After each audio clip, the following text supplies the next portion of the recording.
Fala aí, investidor e investidora, tudo bem com vocês? Como é que vai os aportes? Como é que tá a rentabilidade? Bom, no vídeo de hoje eu vou falar do fundo de lajes corporativas da Genial Investimentos, o GLOG11. Vamos lá? Bom, a gente vai falar aqui do GLOG11, né, o fundo da Genial Investimentos, que hoje tem uma quantidade baixa de cotistas e esse reflexo também bate diretamente com a sua quantidade de negociação diária, média e mensal, né, que hoje é baixíssima. A cota patrimonial dele está sendo negociada a R$ 106,38, mas a cota mercado hoje está a R$ 67 em média, que representa o desconto, o deságio de cerca de 30 a 25%, 35%, né? Ele tem um número de cotas de 750 mil e o patrimônio líquido do fundo é baixíssimo, né? Hoje é cerca de 80 milhões de reais. Eles precisam fazer uma emissão em breve para crescer, ou esse fundo vai acabar sendo incorporado e engolido por um dos gigantes do mercado. O próprio VILG11, que ele compartilha o mesmo ativo que esse fundo tem, pode acabar incorporando o GLOG dentro do seu portfólio, o HGLG, o HSLG, o HLOG, pode acabar incorporando esse fundo, porque ele é bem pequenininho. Tem a taxa de administração barata, né, de 0,7 pontos percentuais, não dá tanta dor de cabeça, nem gera tanta despesa para o fundo. E a cota de dividendo mensal tá pagando 60 centavos, que hoje dá próximo de 1% ao mês, né? Tá pagando cerca de 10 a 11% do valor de mercado atual. Considerando o valor patrimonial, né, R$ 106, que é o valor oficial do fundo, tá pagando cerca de 7%, que é um dividendo yield interessante e baixo, né? Por se tratar de um fundo monativo, é baixo. Deveria ser um dividendo bem mais alto para ser atrativo para os cotistas quererem fazer participação aqui, né? Mas pelo desconto atual, até que é uma hora interessante para fazer participação, se for do interesse da pessoa, né? Lembrando, claro, que isso aqui não é indicação de investimento, tá? Bom, ele tem a BL própria aqui, área bruta locável, de 35 metros quadrados, 35 mil metros quadrados. Tem três galpões, está totalmente alugado atualmente, né? Nada de vacância. E está sendo negociado na média de 1.350 metros quadrados, né? E a liquidez dele é baixíssima, de cerca de R$ 92 mil mensais, né? É a liquidez baixíssima. Se você fizer participação desse fundo, vai ter dificuldade para fazer futuramente. Tem alguns pontos importantes. O resultado ao mês foi 59 centavos, ou seja, ele gastou um centavo da sua reserva de lucro acumulada, que hoje é 32 centavos por cota, né? É interessante esse valor porque ele pode evitar dores de cabeça, né, por ser um fundo tão pequeno, se ele tiver inadimplência como ele está tendo atualmente. O retorno mensal, considerando a valorização e os dividendos, foi menos 5% aproximadamente. O dividend yield na cota a mercado atual foi de quase 11% e na cota patrimonial foi próximo dos 7%, né? Dois pontos importantes. Os ativos são de qualidade, eu concordo, e ele tem uma média de contrato de 7 anos. Outro ponto importante é a alocação garantida, né? Ele tem um contrato com renda mínima geral. Se qualquer um dos locatários cancelar e romper contrato, hoje ele tem cerca de 4 milhões depositado em conta, o que equivale a 2 milhões de renda mínima geral, o que gera 2 anos na verdade, sem dores de cabeça, né? Ele tem 2 anos para começar a procurar algum novo locatário, né? Não dá tanta dor de cabeça. Ele tem uma projeção de retorno atrativo de 8% pela cota a R$ 100, né? Não tá pagando isso hoje, vamos ver se eles vão conseguir reforçar isso. O problema é que parte do contrato dele hoje está no IGPM, né? Que é o Índice Geral de Preços Imobiliários, que hoje está na negativa, né? Esse indexador tá meio mal, então vai acabar derrubando a cotação do fundo também, né? O dividendo do fundo, né? Se ele for renegociar com os locatários no IGPM, vai acabar levando o pagamento para baixo. Aí ele fala aqui um pouquinho do cenário macroeconômico do Brasil, né? Onde o PIB apresentou cerca de 2% de alta, né? Em relação ao trimestre anterior. Isso é excelente, né? Principalmente motivado pelo agro, né? O agro sempre carrega no Brasil nas costas. E ele fala, né, que o mercado voltou a apresentar um crescimento robusto no mês de maio, né? Refletindo no PIB do país, acima das projeções do mercado. E a inflação abaixo das projeções de mercado. Isso é interessante, porque, querendo ou não, por mais que quem tenha fundos de papel que recebe através das dívidas, né? Que basicamente os fundos de papéis têm um prêmio através da inflação, né? Por mais que isso seja interessante ganhar 2% ao mês, 1,7, 1,8 ao mês, quanto mais alta tá a inflação, menor significa o consumo, mais caro custa o dinheiro, mais caro custa pro seu José da esquina que tem uma mercearia, mais caro custa para todo mundo. Para fazer financiamento de imóveis, casas, para poder fazer o sonho que muitos brasileiros têm, que é ter a casa própria. Então, por mais que ganhar 2% talvez seja interessante, a realidade é que a inflação no nível controlado é mais interessante para todos, porque isso aí reflete na nossa vida. Não é questão só de investimento, né? Então a inflação baixa acaba fazendo melhor para todos nós, né? Por mais que isso, no quesito tijolo, é triste, porque o tijolo fica tudo caro, né? Infelizmente, quando a inflação tá em baixa, o tijolo fica tudo caro, né? Ele fala aqui, né, que o Ibovespa avançou até 3,74%. E o IPCA, né, o Índice Nacional de Preço ao Consumidor Amplo, considerando a prévia da inflação oficial do país, subiu 0,23% em maio. É bem baixo, tá? Ele até informa aqui que é bem baixo das expectativas, que projetavam 0,33. Então a inflação está vindo muito baixa nos últimos meses, é bem interessante isso, porque vai fazer com que as tijoladas subam.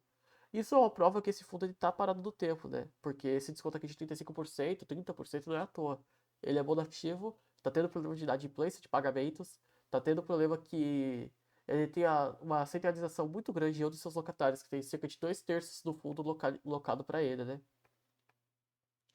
Ele fala aqui que o país passa a ter uma inflação de 3,94%, aproximadamente 4%, não está tão alta, já esteve muito pior nos últimos meses, tá uma inflação muito interessante, tá agradável. Porque a deflação nunca é bom, né? Deflação 100% nunca é bom. A gente pode ver aí o Japão que está sempre estagnado, né? Inflação significa muitas coisas, mas a deflação nem sempre é bom porque significa que ninguém está consumindo, né? Não é à toa que a inflação faz e faz vários tipos de movimentos e as pessoas não consomem, não gastam dinheiro, não movimentam a economia.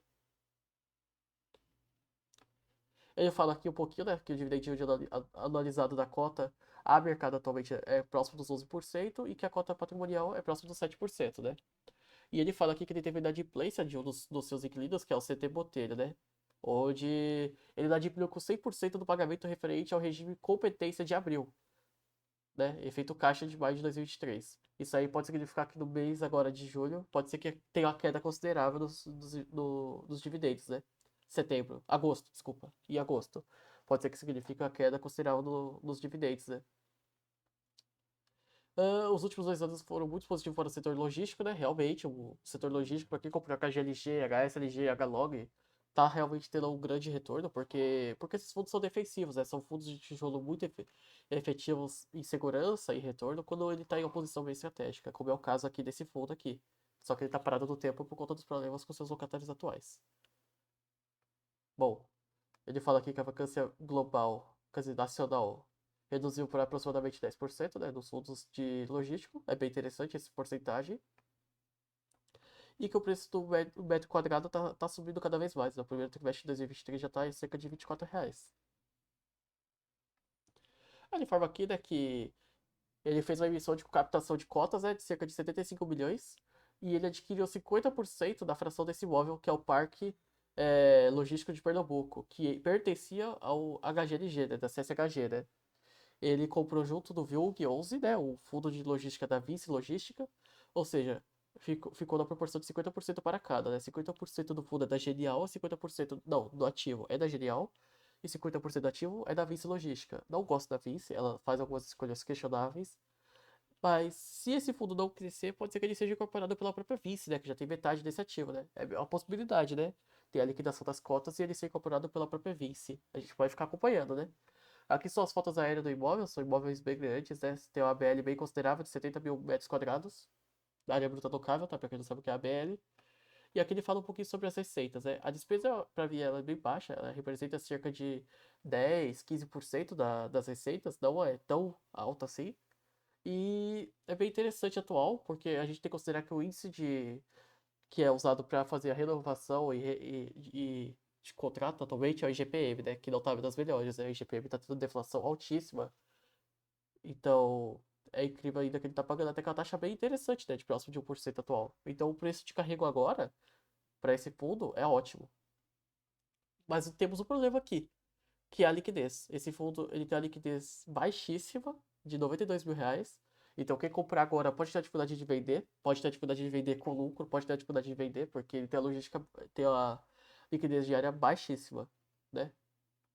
Então, já deixando claro que isso aqui não é uma indicação de compra e venda, tá? Isso aqui é longe de ser uma indicação de compra e venda. E a rentabilidade, considerando os dividendos e a valorização da cota, foi de menos 5%. O acumulado desde o início do ano foi menos 14% e o IFIX foi de 6%, né? Ele fala aqui que ele tem 50% do imóvel Parque Logístico Pernambuco e que o valor do investimento foi de cerca de 66 milhões.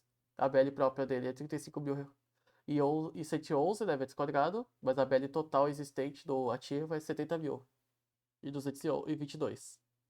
Não tá alavancado, a gente pode ver aqui que ele não tem alavancagem atualmente, ele tem 76,7 milhões em galpões logísticos e tem 1 milhãozinho em fundos imobiliários e quase 2 milhões em caixa. Ótimo.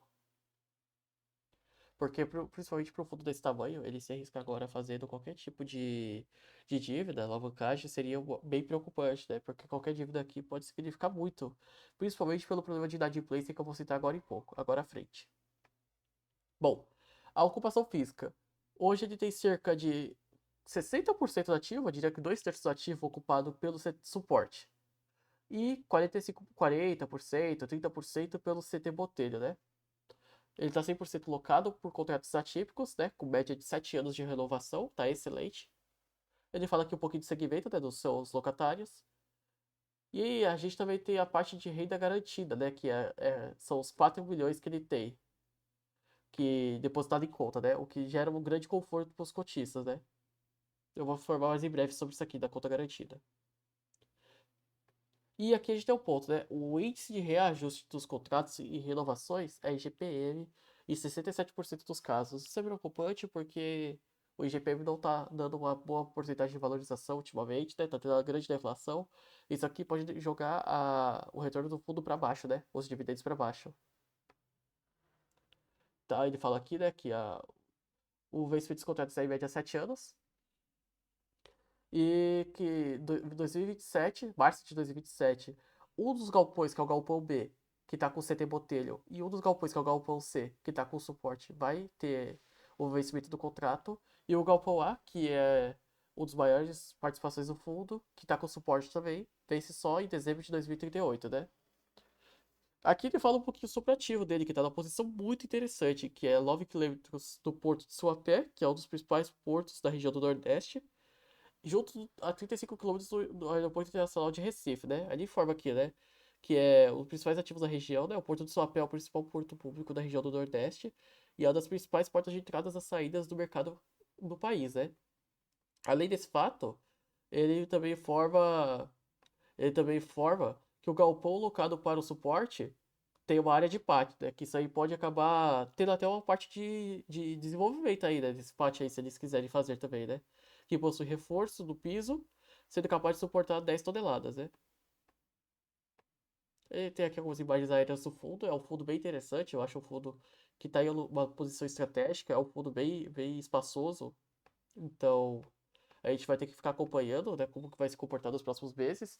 E aqui que é um ponto importante, né? Suporte representa 2/3 dos galpões do fundo atualmente. Um deles vence em 2027, seria interessante na minha visão é que eles não renovassem aqui e eles conseguissem colocar um outro no lugar. E o outro vencimento é em 2027 é o do CT Botelho, que hoje está dando dor de cabeça envolvendo a inadimplência, né? Ele não está pagando, não está honrando com seus pagamentos em dia, né? O CT Botelho ele inadimpliu em 100% do pagamento envolvendo os últimos meses, né?